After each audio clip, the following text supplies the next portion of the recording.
चल गेल ही ससुरा तू दोसरा के बन के चल गेल ही ससुरा तू दोसरा के बन के भूल गली जानी कोन प्यार बचपन के भूल गली जानी कोन प्यार बचपन के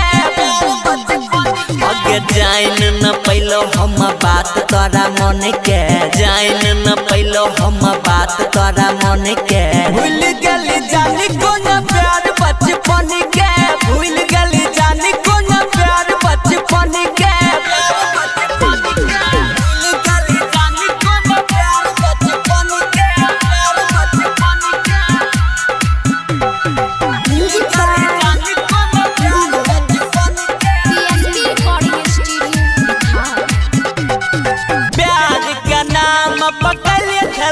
मौका पधोका तू दलही यार गे प्यार के नाम पकड़े खेला बार गे मौका पधोका तू दलही यार गे बदला तू लेलही गे कोहन जन्म के बदला तू लेलही गे कोहन जन्म के भूल गली जानी कोन प्यार बचपन के भूल गली जानी कोन प्यार बचपन के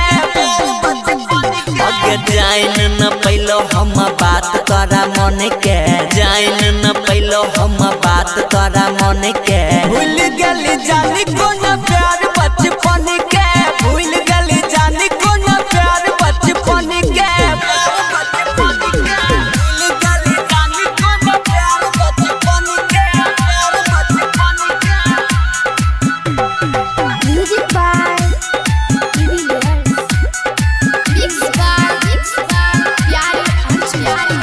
भीतरिया में दलही जखम गे गिरिया कसम कोई दलही भसम गे दिल के भीतरिया में दलही जखम गे गिरिया कसम कोई दलही भसम गे सन्नी सागर के बन गेलही धन गे प्यारे और जुन के न लागे अब मन गे भूल गली जानी कोन प्यार बचपन के भूल गली जानी कोन प्यार बचपन के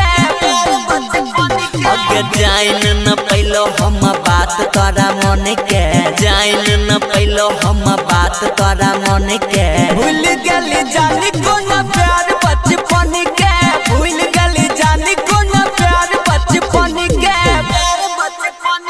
PSP रिकॉर्डिंग स्टूडियो बिथार।